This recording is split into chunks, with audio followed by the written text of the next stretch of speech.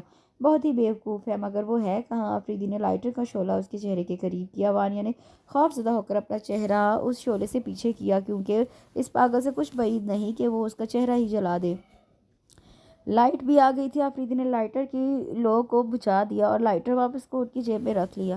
Cigarette کا ایک لمبا سا کش لیتا ہوا دھواں اس کے خوفزدہ چہرے پر چھوڑ گیا، جس سے اسے کھانسی کا ایک نہ ختم ہونے والا دورہ اٹھا تھا.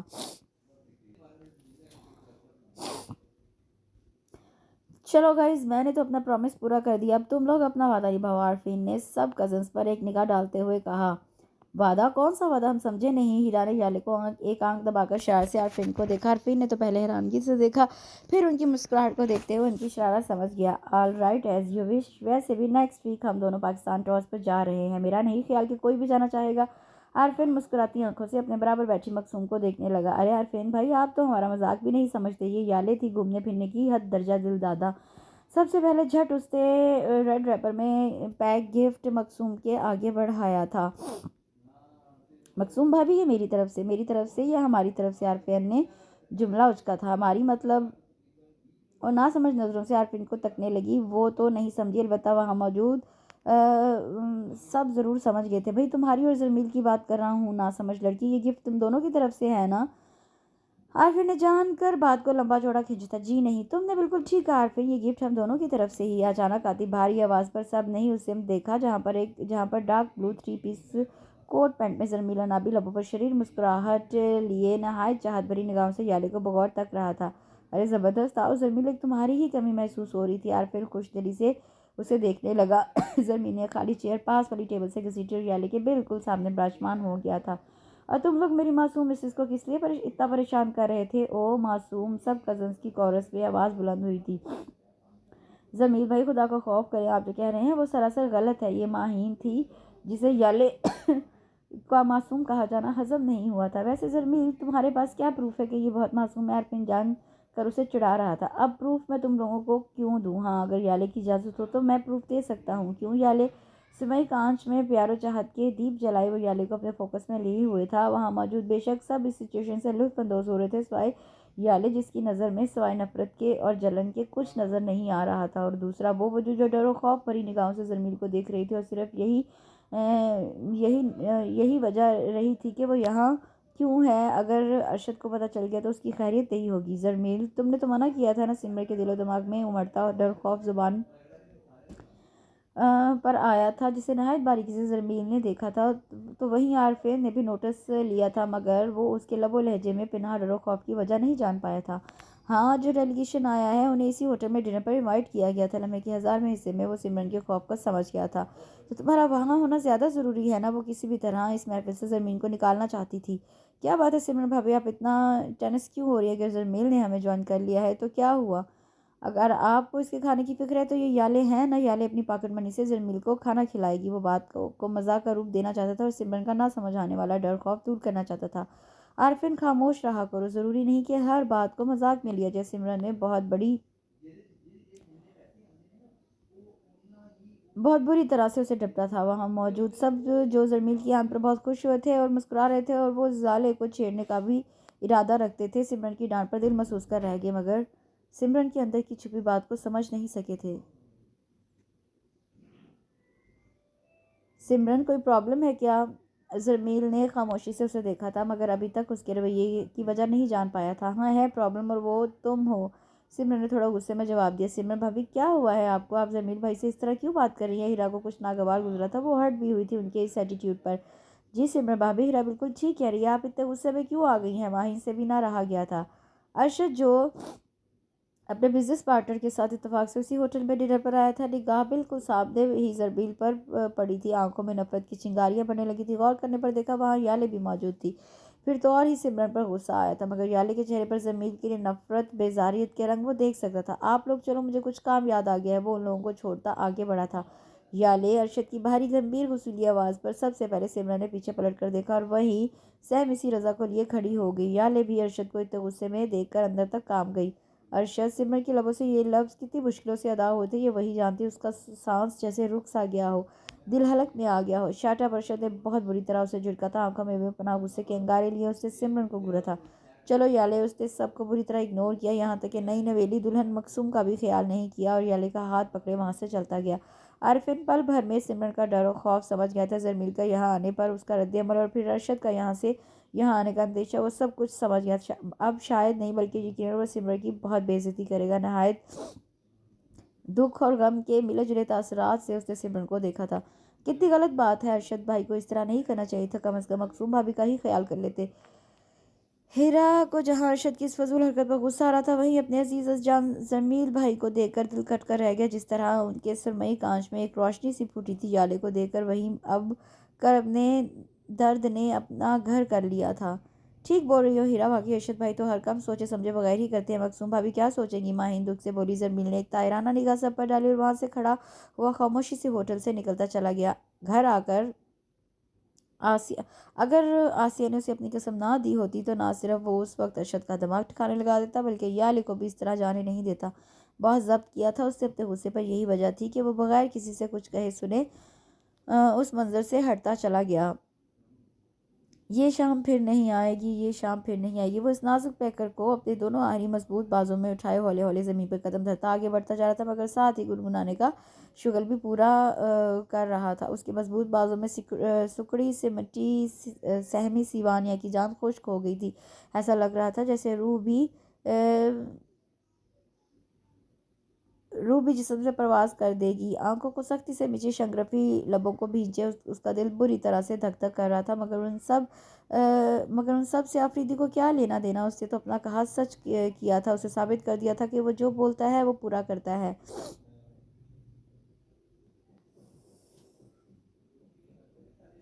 آفریدی اسے ڈائننگ ٹیبل کے پاس لے آیا اور وہاں ایک خالی چیئر پر نہایت آہستگی سے بٹھا دیا تھا۔ اس پل ہر شے روشن ہو گئی تھی، لائٹ آ گئی تھی، مگر خوف و ہراس میں گھری وانیہ ابھی تک اپنے نین کٹورے سختی سے نیچے ہوئے تھی۔ آفریدی نے بغور اس کے چہرے کو تکا تھا۔ سنہرا کندنی رنگ، کھڑی ستوان ناک، شنگرفی گلابی ہونٹ، چھوٹی سی ٹھوڑی کے نیچے سراہی دار گردن جس پر ایک کالے رنگ کا تل تھا۔ جانے کیوں آفریدی کی نگاہ اس کے چہرے پر ٹک گئی تھی، اور بار بار اس کے چہرے سے نگاہ پھسلتی اس کی سراہی دار گردن پر موجود تل پر ہی ٹک گئی تھی۔ اس کا ہاتھ اٹھا اور اس کی گردن پر جا کر ٹھہر گیا۔ مردانہ لمس کی اس گرم دہکتی حدت پر وانیہ نے پٹ سے اپنے نین کٹورے وا کیے تھے۔ آفریدی نے اس کے نین کٹوروں میں جھانکا جہاں ایک سمندر موجزن تھا۔ اپنی عزت و آبرو کھو دینے کا ڈر خوف ہچکولے لے رہا تھا، مگر اس کی سوچوں سے برعکس آفریدی کی سوچوں کا دائرہ لامحدود تھا۔ اس نے جو اس کی سراہی دار گردن پر موجود تل پر ہاتھ پھیرنا چاہا تھا، اس کی آنکھیں کھلنے پر اس کی انگلیوں کی گرفت میں مضبوطی آ گئی تو وانیہ خود کو چھڑوانے کے لیے دونوں ہاتھوں سے اس کا مضبوط آہنی ہاتھ پوری طاقت سے ہٹا رہی تھی، مگر ناکام رہی۔ بس ایسا لگ رہا تھا جیسے اب جان نکلنے کو ہے، اس کی ہر مزاحمت بیکار گئی تھی۔ جانے آفریدی پر کون سا جنون سوار تھا، مگر پھر شاید اس کو اس پر رحم آ گیا تھا، جو ایک جھٹکے سے اپنا ہاتھ اس کی گردن سے ہٹائے بغور اسے دیکھنے لگا۔ وہ بری طرح لمبے لمبے سانس لیتی، کھانس رہی تھی، سینے پر ہاتھ رکھے اپنی روانی سے چلتی دھڑکنوں پر قابو میں پانے کی سعی کر رہی تھی۔ بس اتنی ہی ہمت تھی طنز میں بولتا وہ نہایت اطمینان اور سکون سے بیٹھا اسے ہی دیکھ رہا تھا، جیسے یہ سب کر کے اسے بہت مزہ آ رہا ہو۔ وانیہ کے دل کو شدت سے اس سے نفرت ہوئی تھی۔ اگر مارنا ہی چاہتے ہو تو ایک ہی بار جان سے مار دو، اس طرح کی حرکت کر کے کیا ثابت کرنا چاہتے ہو؟ اتنی مشکل سے وہ یہ سب آنسوؤں کے درمیان بول پائی تھی، مگر آفریدی وہ تو جیسے بالکل بے حس و بے رحم ہو گیا تھا۔ اس کی غیر ہوتی حالت کو بغور دیکھتے ہوئے ایک جاندار قہقہا لگایا تھا۔ ایک بھی بار نہیں، اتنی آسانی سے تمہاری جان لے لوں؟ اتنی آسان موت تمہارا مقدر نہیں ہے وانیہ بیگم۔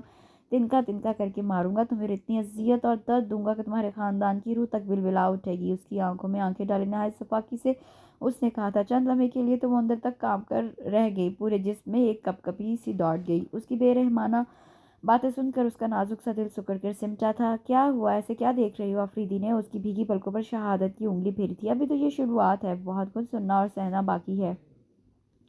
آخر میرا قصور کیا ہے بھی، گلو لہجے میں بولتی وہ اس کے دل کے ایک کونے میں تسکین پہنچا گئی تھی۔ ایک عجیب سی ٹھنڈک رگوں پہ میں ترتی محسوس ہوئی تھی۔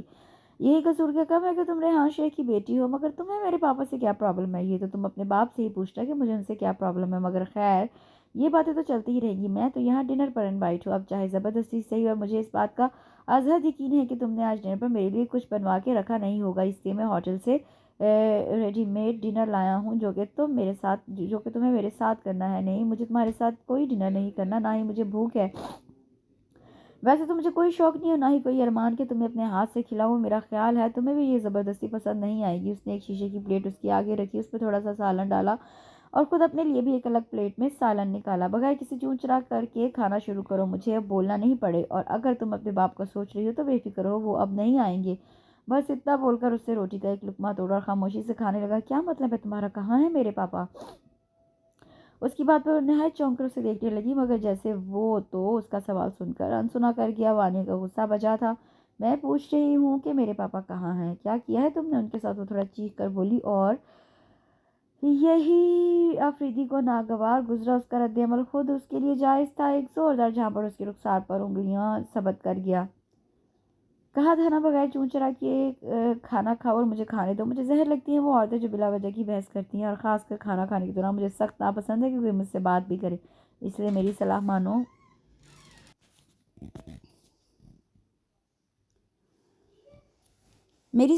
تو خود بھی کھانا کھاؤ اور مجھے بھی سکون سے کھانے دو۔ ایک سخت نگاہ اس پر ڈالتا وہ پھر سے کھانے میں مگن ہو گیا، اور وہ بیچاری اپنے سرخ گال پر ہاتھ رکھے اسے دیکھتی کی دیکھتی رہ گئی۔ اسے جیسے کوئی پرواہ ہی نہیں تھی، اس طرح وہ کھانے میں مصروف ہو گیا تھا۔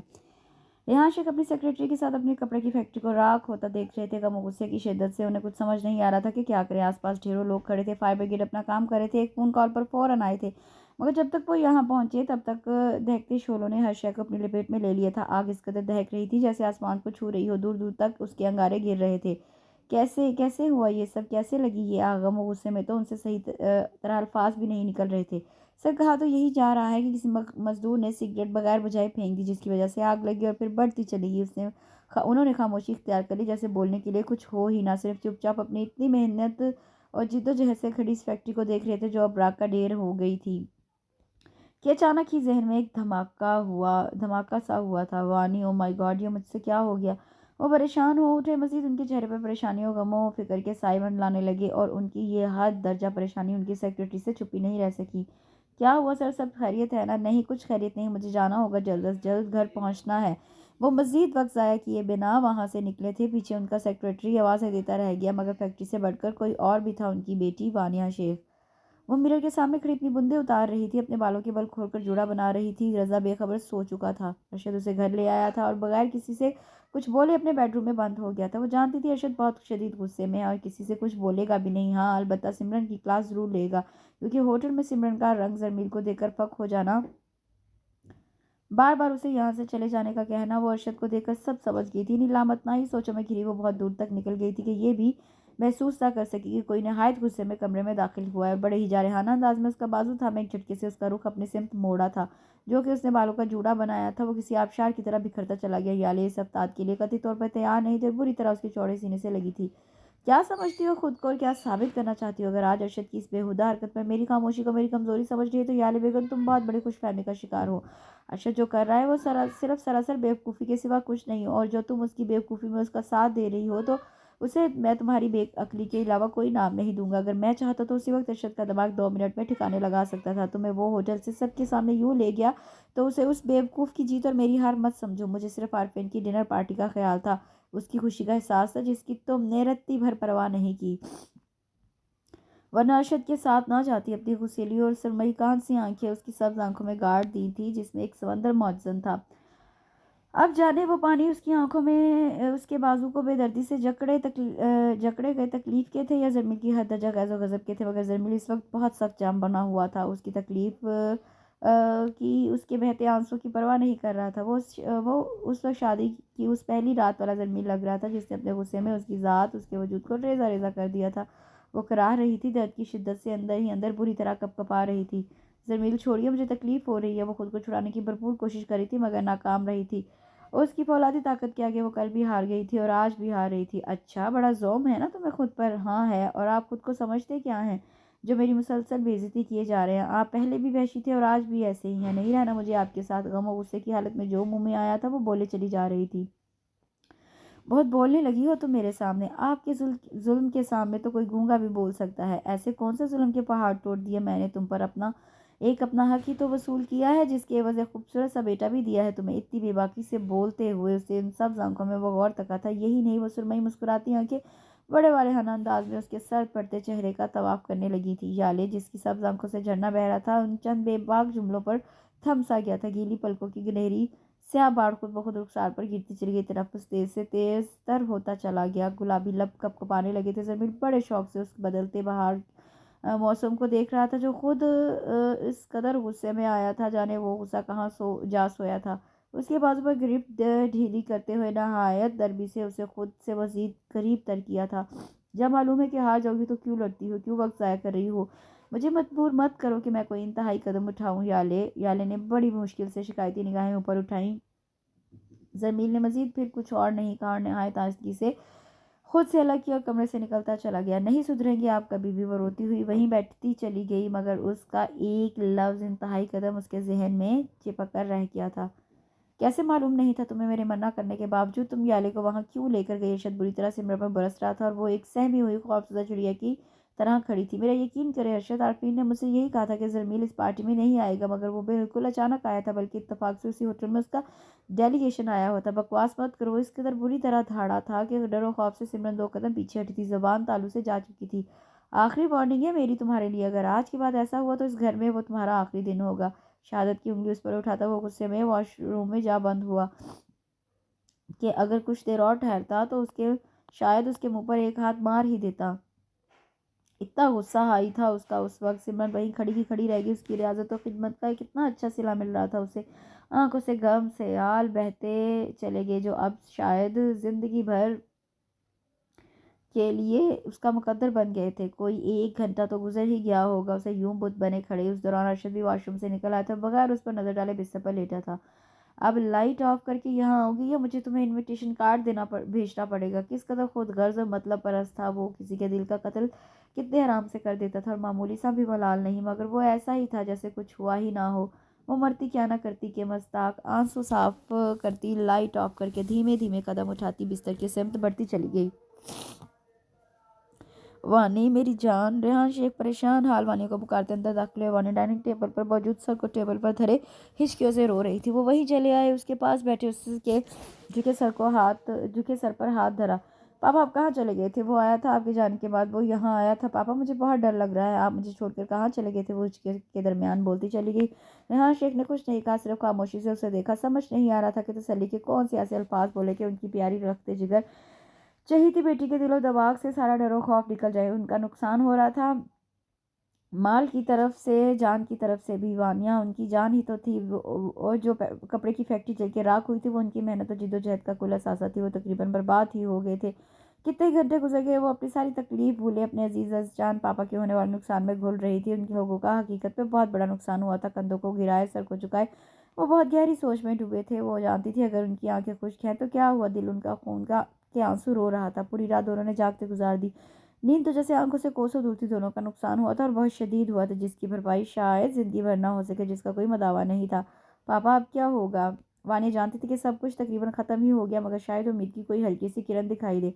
معلوم نہیں بیٹا، 200 کروڑ کا لون لیا تھا میں نے اور سارا کچھ اپنی فیکٹری میں انویسٹ کر دیا تھا۔ کتنے بڑے بڑے پروجیکٹ ملے تھے، جب سارا مال تیار ہو گیا، دینا تھا کہ سب کچھ ختم ہو گیا، سب باقی نظر ہو گیا، ہم کنگال ہو گئے ہیں۔ میرا تو یہ سر سوچ کر سر پھٹا جا رہا تھا کہ کہاں سے ادا کروں گا یہ 200 کروڑ۔ وہ سر دونوں ہاتھوں میں دیے جھک گئے تھے اور ایسے ہارے ہوئے جواری کی طرح لگ رہے تھے جو اپنا سارا قیمتی مال سٹے میں ہار گیا تھا۔ اور یہی حال تو ریحان شیخ کا بھی تھا۔ کس قدر بے بسی سے اس نے اپنے پاپا کو دیکھا تھا، جانے کیا کھیل کھیل رہی ہے تقدیر ہم سب کے ساتھ۔ چھوٹی بیوی ناشتہ لگوا دو، گھر کی نئی ملازمہ نوری آ چکی تھی۔ وانیہ نے اسے اسی ہفتے اپنے لیے رکھا تھا جب سے وہ حادثہ ہوا تھا اس کے ساتھ، تبھی سے اس نے یہ نئی ملازمہ وقت اپنے لیے رکھ لی تھی۔ وہ بری طرح چونکی، نوری کو دیکھنے لگی جیسے اس سے کوئی انہونی بات کر دی ہو۔ پہلے تو تم یہ بتاؤ کہ رات کو کہاں تھی؟ وہ اس کی آنکھوں میں ایک بار پھر رات والا سارا منظر گھوم گیا۔ وہ بی بی جی، نوری کو بھی اندازہ نہیں تھا کہ وہ اچانک یوں اس سے کچھ پوچھ لے گی۔ وہ ڈر کر خوف زدہ نظروں سے دیکھنے لگی۔ کیا منمنا رہی ہو؟ مجھے سچ سچ بتاؤ، رات تم کہاں تھی؟ وہ شک بھری نظروں سے نوری کو دیکھنے لگی۔ چھوٹی بیوی، رات میرے چھوٹے بچے کو بہت تیز بخار ہو گیا تھا، مجھے اچانک جانا پڑا۔ چھوٹا بچہ؟ مگر تم نے بتایا تو نہیں تھا کہ تمہارے بچے بھی ہیں، اور تمہیں دیکھ کر لگتا بھی نہیں کہ تمہاری شادی بھی ہوئی ہوگی۔ وہ بغور اس کا جائزہ لے رہی تھی، جس کے چہرے پر ایک رنگ آ رہا تھا، ایک جا رہا تھا۔ نہیں چھوٹی بیوی، ہمارے گاؤں میں بہت چھوٹی عمر میں ہماری شادی کر دی جاتی ہے۔ وہ ہکلانے لگی تھی۔ بکواس کر رہی ہو مجھ سے؟ وہ تقریباً چیخ ہی پڑی۔ نہیں بی بی جی، ریحان شیخ نے اپنا بھاری ہوتا سر اوپر اٹھایا۔ انہوں نے پہلے ڈری سہمی نوری کو دیکھا جو وانیہ کے تاب کا نشانہ بنی ہوئی تھی، پھر وانیہ کو دیکھا جو آؤٹ آف کنٹرول ہونے لگی تھی۔ وہ اپنے غم، اپنے نقصان میں یہ بھی بھول گئے کہ ان کی چہیتی بیٹی کس سانحے سے گزر رہی ہے۔ بیٹا کیا ہوا ہے آپ کو؟ کیوں اس قدر ہائپر ہو رہی ہے؟ انہوں نے وانیہ کے سر پر ہاتھ دھرا تاکہ اس کا غصہ کچھ کم ہو سکے۔ نہیں بابا، مجھے اس پر شک ہو رہا ہے۔ اس نے غصیلی نگاہوں سے نوری کو دیکھا کہ وہ کپ کپا کے رہ گئی اور 2 قدم پیچھے ہٹی۔ تم جاؤ، انہوں نے اشارے سے اسے جانے کو کہا۔ وہ تو ایک اشارے کی ہی منتظر تھی، جھٹ پٹ ایسے غائب ہوئی تھی جیسے وہاں تھی ہی نہیں۔ بابا، آپ نے اسے جانے کو کیوں کہا؟ مجھے بلوانے دیتے ہیں، یقیناً کوئی بات ہے جو مجھ سے چھپا رہی ہے۔ نہیں چاند، آپ کا وہم ہے، اصل میں رات بھر کی جاگی ہوئی ہو، طبیعت کچھ ٹھیک نہیں۔ اب سب کچھ چھوڑو اور اپنے بیڈ روم میں چلو، تمہیں سونا چاہیے، ایک بھرپور نیند لوگی تو تھوڑا فریش ہو جاؤ گی۔ انہوں نے اس کی بیساکھی لا کر دی اور آہستگی سے اسے کھڑا کیا، آرام آرام سے اس کو سہارا دے کر اس کے بیڈ روم میں لایا اور بیڈ پر لٹا کر اس پر کمبل ڈال دیا۔ اب کسی الٹی سیدھی سوچ کو دل و دماغ میں جگہ مت دو اور بالکل ریلیکس ہو کر سو جاؤ۔ انہوں نے اس کی چمکتی پیشانی پر بوسہ لیا اور لائٹ آف کر کے کمرے کا دروازہ بند کر کے اپنے بیڈ روم کی طرف بڑھے۔ اس دوران ان کے موبائل پر کسی انجانے نمبر سے کال آ رہی تھی۔ انہوں نے اوکے کا بٹن پریس کر دیا۔ ہیلو ہیلو مسٹر ریحان شیخ، نہایت چہکتی فاتحانہ آواز ابھری تھی فون کے اس پار۔ کون؟ ارے بھول گئے، میں آفریدی، تمہارا داماد۔ بٹ ربش، تمہاری ہمت کیسے ہوئی مجھے فون کرنے کی؟ ارے اتنا کچھ کر چکا، ابھی بھی میری ہمت کو چیلنج کر رہے ہو؟ کیا مطلب ہے کر چکے ہو؟ ماتھے پر لاتعداد شکنوں کے جال تھے۔ تمہاری بیٹی سے نکاح کر چکا ہوں، رات تمہاری بیٹی کے ساتھ کینڈل لائٹ ڈنر کر چکا اور تمہیں تقریباً برباد بھی کر چکا ہوں، پھر بھی میری ہمت پہ تمہیں شک ہے؟ فاتحانہ طنزیہ ہنسی پر اس کا آخری جملہ ریحان شیخ کے کان سائیں سائیں کرنے لگے۔ دماغ ایسے ہو رہا تھا جیسے ہر شے گھوم رہی ہو۔ اس کا مطلب تھا کہ وہ فیکٹری کسی کی غلطی سے نہیں، ایک سوچی سمجھی پلاننگ سے جلائی گئی تھی، اور ان سب کے پیچھے اس شخص کا ہاتھ تھا جس نے ان کا ہی نہیں، ان کی بیٹی کا سکون بھی برباد کر کے رکھ دیا تھا۔ مگر کیوں؟ تو وہ تم ہو۔ ہاں، وہ میں ہی ہوں، میں نے ہی تمہیں برباد کیا ہے ریحان شیخ، مگر یہ تو ابھی شروعات ہے، میں تمہیں اس سے بھی زیادہ برباد کر دوں گا۔ تم بالکل خالی ہاتھ رہ جاؤ گے، کچھ باقی رہنے نہیں دوں گا۔ میں تمہارے پاس تمہاری زندگی تمہاری موت سے بھی زیادہ ہیبتناک بنا دوں گا، اور یہ سارے خواب تمہارے خواب ہی رہ جائیں گے۔ صرف ایک بار میری نظروں کے سامنے آ جاؤ، میرا بھی تم سے وعدہ ہے، جو جو تم نے ابھی مجھ سے میرے لیے کہا ہے وہ سب تمہارے ساتھ کروں گا۔ غم و غصے کی شدت سے وہ پاگل ہونے لگے تھے۔ تم جو کوئی بھی ہو، میں تمہیں نہیں چھوڑوں گا۔ ٹھیک ہے، دیکھتے ہیں، تمہیں اپنی ملاقات کا شرف بخشنا ہی پڑے گا، مگر اتنی جلدی بھی کیا ہے، کچھ اور انتظار کر لو۔ میں تمہیں ڈھونڈ لوں گا، تم دنیا کے جس کونے میں بھی ہوگے وہاں سے ڈھونڈ کے رہوں گا، میں تمہیں چھوڑوں گا نہیں مسٹر آفریدی۔ اس نے اپنا نام دہرایا۔ ویسے ایک بات بولوں ریحان شیخ، اب ان تلوں میں تیل نہیں، تمہارا ایک بازو تو کٹ ہی چکا ہے، کمزور ہو گئے ہو تم، سوائے خالی کھلی دھمکیوں کے کچھ نہیں تمہارے پاس۔ نہیں، یہ تمہاری بھول ہے، میرا آج بھی اتنا اثر و رسوخ ہے کہ تمہاری بنیادیں ہلا سکتا ہوں۔ خوش فہمی ہے تمہاری، مگر خیر، دیکھتے ہیں کہ جیت کس کی ہوتی ہے اور زندگی سے ہار کون مانتا ہے مسٹر ریحان شیخ۔ ہم آفریدی ہیں جن کی عورتیں تو ایک وقت پر کمزور پڑ سکتی ہیں، مگر مرد ایک مضبوط چٹان کے مانند ہوتا ہے، جس سے جو ٹکرائے گا وہ ریزہ ریزہ ہو کر بکھر جائے گا۔ اور جس بدلے کی آگ میں جل رہا ہوں، اس کی نہ تو صرف معمولی سی چنگاری تم تک پہنچی ہے، تمہارا یہ حال ہے۔ اب سوچو، جب یہ دہکتا آتش فشاں پھٹے گا تو تمہارا کیا حال ہوگا؟ بھسم ہو جاؤ گے تم۔ اس شعلے سے بھڑکتی ہوئی آگ میں ریحان شیخ کے راکھ کے ڈھیر کے سوا کچھ ہاتھ نہیں آئے گا تمہارے۔ جس لب و لہجے میں فاتحانہ گونج تھی، اسی لہجے میں بدلے کی آگ کی بو آ رہی تھی ریحان شیخ کے۔ بہت سوچنے، بہت دل و دماغ پر زور دینے کے باوجود بھی کچھ سمجھ نہیں آ رہا تھا کہ وہ کس بدلے کی بات کر رہا ہے۔ ہراس کے بیڈ روم میں داخل ہوئی، ابھی تک سر تک کمبل ڈالے خواب خرگوشوں کے مزے لوٹ رہی تھی۔ اس کا تو پارا ہائی ہو گیا، وہ دم دم کرتی آگے بڑھی اور پورا کمبل اس کے اوپر سے کھینچ کر ایک سائڈ پر ڈال دیا۔ یالے کی بچی، اٹھو، ابھی تک سو رہی ہو، کالج نہیں جانا کیا؟ ہیرا نے نہایت بری طرح سے اسے جھنجھوڑ دیا۔ کیا ہے یار، سونے دو، رضا نے بہت ستایا ہے رات کو۔ وہ برا منہ بنا کر دوسری کروٹ لے کر سو گئی۔ ٹھیک ہے، سو دل بھر کر نیند پوری کرو، اور آج جو مس خان ٹیسٹ لیں گی اس کا جواب کل دینا۔ مس خان اور ٹیسٹ، اس کی پوری آنکھیں کھل گئی تھی۔ وہ جھٹ سے اٹھ کے بیٹھی تھی۔ ارے ہاں یار، میں تو بھول ہی گئی، میں 5 منٹ میں تیار ہو کے آتی ہوں۔ وہ جلدی سے بیڈ سے نیچے اتری، وارڈروب سے استری شدہ ہینگر کیا ہوا ایک سوٹ نکال کر تیزی سے واش روم میں گھس گئی۔ ناشتہ تو کرو یالے۔ سمرن نے اس کا ناشتہ ٹیبل پر رکھ دیا۔ رضا بھی وہی نجمہ کی گود میں بیٹھا کچھ کھا رہا تھا۔ نہیں بھابھی، ویسے ہی بہت دیر ہو چکی ہے، آدھا پیریڈ تو یہی ہو گیا، وہ بہت عجلت میں تھی۔ کوئی بات نہیں اگر دیر ہو گئی ہے تو، لیکن تم یہ دودھ پی لو۔ نجمہ بیگم بیٹی کو یوں بھوکا نہیں جانے دیتی تھی۔ مما واقعی بہت دیر ہو گئی ہے، اب اتنی بحث میں ٹائم ضائع کر رہی ہو، مگر دودھ نہیں پیو گی؟ اوکے۔ اسے جھٹ سے دودھ کا گلاس اٹھایا اور ایک ہی سانس میں پی گئی۔ دودھ پی لیا ہے تو یہ سینڈوچ ہاتھ میں لو اور گاڑی میں کھاتی چلی جانا۔ سمرن نے زبردستی اس کے ہاتھ میں سینڈوچ تھما دیا۔ بھابھی، وہ منہ بنا کر رہ گئی۔ چپ ورنہ ایک لگاؤں گی۔ انہوں نے مسکراتے ہوئے آنکھیں دکھائی۔ نجمہ بیگم نے بغور اپنی لاڈلی اکلوتی بیٹی کو دیکھا تھا۔ کتنی مشکل سے وہ پھر سے زندگی کی طرف لوٹی تھی، ورنہ وہ تو اس کی طرف سے بالکل ہی مایوس ہو چکی تھی۔ اوکے بائے بائے جانو۔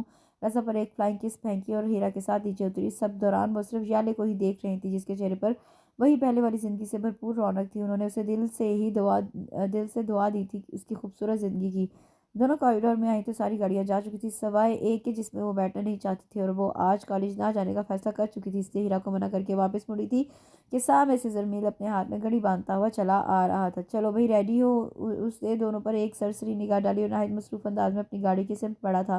ہیرا، میں نہیں جا رہی۔ اس کا موڈ خراب ہو گیا تھا۔ پاگل ہو کیا؟ ہمارے پاس اس کے علاوہ کوئی چوائس نہیں۔ تقریباً ایک پیریڈ مس ہو گیا ہے، جاتے جاتے 10-15 منٹ لگیں گے، اور تیسرا ہی مس خان کا ہے۔ وہ سمجھ تو گئی تھی اس کے نہ جانے کی وجہ، مگر فی الحال کسی بحث و مباحثے میں پڑنے سے بہتر تھا وہ جلدی دکھا دے۔ اس کا ہاتھ پکڑا تو اس نے ہیرا کو گھور کر جھڑک دیا۔ گاڑی کا دروازہ کھولے ان کی یہ ساری کارروائی زرمیل بھی دیکھ رہا تھا۔ تم جاؤ، میں آج نہیں جا رہی، کل میں خود مس خان سے ایکسکیوز کر لوں گی۔ مگر یالے، اس سے بے بسی سے دیکھا۔ ہیرا، تم گاڑی میں بیٹھو، اسے میں خود دیکھتا ہوں۔ زرمیل نے ہیرا کو حکم دیا۔ وہ فوراً گاڑی کی طرف بڑھی۔ زرمیل بنا کچھ سنے یالے کی طرف بڑا، اس کا نازک وجود اپنے مضبوط بازوؤں میں بھرے فرنٹ سیٹ پر بٹھا دیا۔ فی الحال میرے پاس اتنا فضول ٹائم نہیں کہ تمہاری ناز برداریاں اٹھاؤں، یہ کام کسی اور وقت کے لیے اٹھا کے رکھو۔ پیچھے ہیرا منہ نیچے کیے مسکراتی رہی، جبکہ وہ سرتاپا بری طرح سلگ کر رہ گئی۔ آپ نہایت ہی ڈھیٹ ہے، میں آپ کو چھوڑوں گی نہیں۔ غصے سے بل کھا کر وہ رخ ہی پھر گئی۔ اوکے مت چھوڑنا، مگر یہ تو بتاؤ کہ مجھے کہاں آنا پڑے گا؟ تمہارے بیڈ روم میں، یا تم آج رات میرے بیڈ روم میں آ رہی ہو؟ سرگوشی میں اس کی اتنی کھلی زومینے گفتگو سے وہ کان کی لوؤں تک سرخ پڑ گئی۔ مٹھیوں کو سختی سے بھینچے اپنی غیر ہوتی حالت پر کنٹرول کیا۔ بتایا نہیں تم نے؟ یالے نے اپنی سبز آنکھوں میں بھی اپنا غصہ سموئے اور اسے گھورنے کی ناکام کوشش کی تھی، مگر مقابل بھی کچھ کم نہیں تھا۔ خوب فارم میں تھا، اپنی سرمئی کانچ میں اس کے لیے بے پناہ چاہت و محبت کا عکس لیے بہت پیار سے اسے دیکھ رہا تھا۔ اوف، وہ اب اس سے زیادہ کچھ نہیں بولے گی۔ اس کی یہ بے باک گفتگو اس کا دل بری طرح دھڑکا گئی تھی۔ زرمیل بھائی، تیز گاڑی چلائیے، باقی گفتگو رات میں کر لیجیے گا۔ ان کی گفتگو سرگوشی میں دھیمی تھی، اس لیے ہیرا کی موجودگی کا احساس تھا۔ تمہاری زبان زیادہ نہیں چلتی، کم بولا کرو، یالے نے اپنی تیز سے بری طرح ڈانٹنے کی ناکام کوشش کی تھی۔ سن لی اپنی بھابھی کی ڈانٹ؟ اب چپ چاپ ہو کر بیٹھی رہو۔ اس سے بیک میرر سے ہیرا کو مسکراتے ہوئے دیکھا تھا، وہ بھی مسکرا رہی تھی۔ ایک پرشوق نگاہ ناراض سی یالے کی سمت ڈالی اور پھر کچھ سوچ کر مسکراتے ہوئے ونڈ اسکرین پر نظر جما دی تھی۔ لو بھئی، آ گیا تمہارا کالج۔ کار اس نے کالج گیٹ کے پاس روک دی تھی، جس میں یالے پلک جھپکتے نکلی تھی۔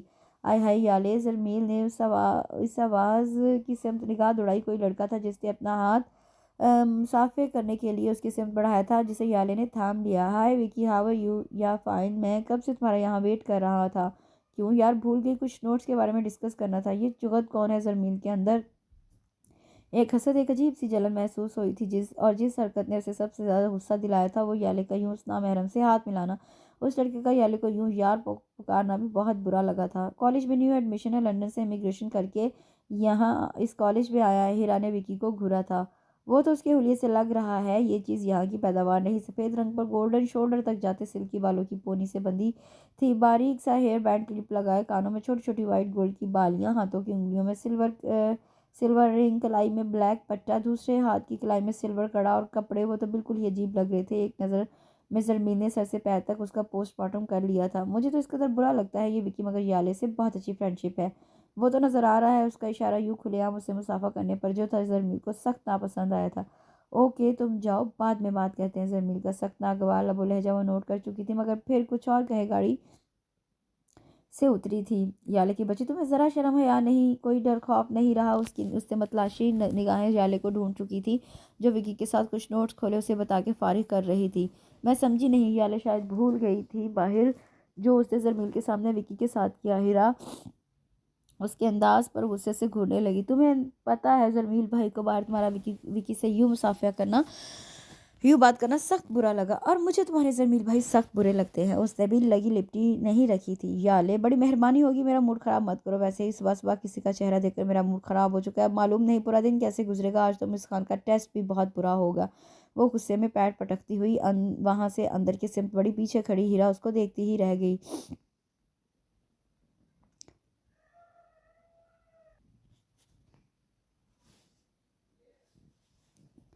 وہ صوفے پر دونوں پاؤں کو سمیٹے گھٹنوں پر اپنی ٹھوڑی ٹکائے بس ایک نظر آنے والے غیر مرئی نقطے پر نظر ٹکائے ہوئے تھی۔ وہ اپنی سوچوں میں اس قدر کھوئی ہوئی تھی کہ یہ بھی محسوس نہ کر سکی کہ عارفین بیڈ روم میں داخل ہو چکا۔ عارفین کی نظر اس پر پڑی تو وہیں چلا آیا اور نہایت آرام سے اس کے برابر میں بیٹھ گیا۔ کیا سوچا جا رہا ہے؟ نہایت قریب سے آتی عارفین کی آواز پر پوری طرح سے چونک کر رہ گئی تھی۔ آپ کا بائے مقصوم سیدھی ہو کر بیٹھ گئی، بلکہ اس سے کچھ فاصلے سے ہو کر بیٹھی تھی، جو عارفین نے نوٹ کر لیا تھا۔ آپ تو مجھ سے اس طرح بچھڑتی ہیں جیسے خدا نخواستہ مجھے کوئی مرض لاحق ہو گیا ہے۔ وہ مسکرا کر بولا تھا۔ اللہ نہ کرے، یہ کیسی باتیں کر رہے ہیں آپ؟ اس کا دل بری طرح دھڑکا تھا، اور اس بے ساختہ کہے گئے چند جملوں نے عارفین کو خوش فہمی میں ڈال دیا تھا۔ اس کا مطلب ہے کہ آپ کو میری فکر ہے؟ اس نے ان سیاہ آنکھوں میں اپنا عکس ڈھونڈنا چاہا۔ جی کیوں نہیں ہوگی، آپ کسی کی امانت ہیں۔ اور مقصوم کا اشارہ وہ اچھی طرح سمجھ گیا تھا۔ آپ تو بہت ہی صاف گو ہیں، تھوڑا سا خوش ہی نہیں رہنے دیتی۔ عارفین نے بالکل برا نہیں مانا تھا اس کی بات کا۔ مقصوم نے بھی پھر کچھ نہیں کہا، چہرہ جھکا گئی۔ اچھا چلو چھوڑو، یہ تو صرف مذاق کی بات تھی، اب مجھے سچ سچ بتائیں کیا بات ہے، کیوں اتنی پریشان ہے؟ یہاں کسی نے کچھ کہہ دیا ہے؟ عارفین نے سنجیدگی سے پوچھا تھا۔ نہیں ایسی تو کوئی بات نہیں، یہاں تو سب بہت اچھے ہیں، میرا بہت خیال رکھتے ہیں۔ تو پھر کیا وجہ ہے جو اتنی خاموش ہے؟ مقصوم نے ایک نظر اس کے سنجیدہ چہرے کو بغور دیکھا، پھر فیصلہ کیا کہ ان سے بات کرنی چاہیے۔ اگر آپ ایسا کر چکی ہیں مجھے اپنی پریشانی کا سبب بتانے کے لیے، تو میں منتظر ہوں۔ عارفین اس کی سوچ تک رسائی رکھتا تھا۔ ان سیاہ آنکھوں میں حیرانیوں کے سمندر موزن تھے۔ وہ دراصل میں سومی کا سوچ رہی تھی۔ آج ہماری شادی کو 20 دن گزر گئے ہیں، مگر نہ تو سومی کا کچھ پتہ چل رہا ہے اور نہ ہی اس سے مجھ سے کوئی رابطہ رکھا۔ مجھے ڈر ہے کہیں وہ کسی مشکل میں تو نہیں پھنس گئی ہو۔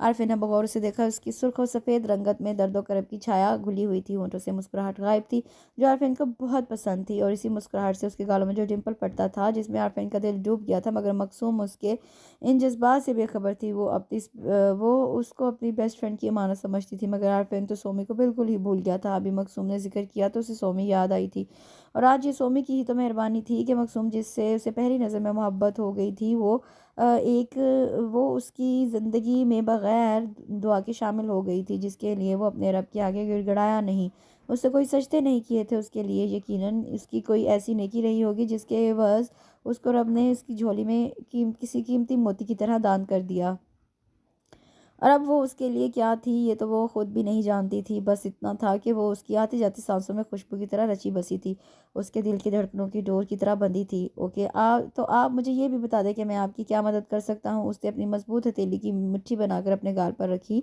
اور نظر اس کے چہرے کا طواف کرنے لگی۔ آپ کچھ کریں؟ معصوم سا سوال تھا۔ دل سے اجازت دے رہی ہیں؟ ذومعنی لب و لہجے پر وہ بلش ہو کر رہ گئی، سرخ و سفید رنگت پر گلال سا کھلنے لگا۔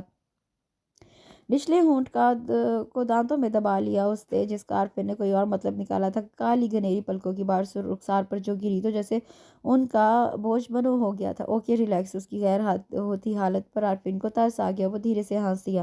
میں کچھ کرتا ہوں، پتہ کرواتا ہوں کہ یہ سومی میڈم کہاں روپوش ہے، ورنہ ہماری نازک سی بیگم اندر ہی اندر گھل کر خود کو کوئی نقصان ضرور پہنچا لیں گی، جو کہ ہم سے تو بالکل برداشت نہیں ہوگا۔ Thank you. مقصوم نے تشکرانہ نظروں سے اسے دیکھا، مگر آخری کے چند جملوں کو قطعی نظر انداز کر گئی۔ اس طرح نہیں، ایک کپ گرم چائے پلا دیں؟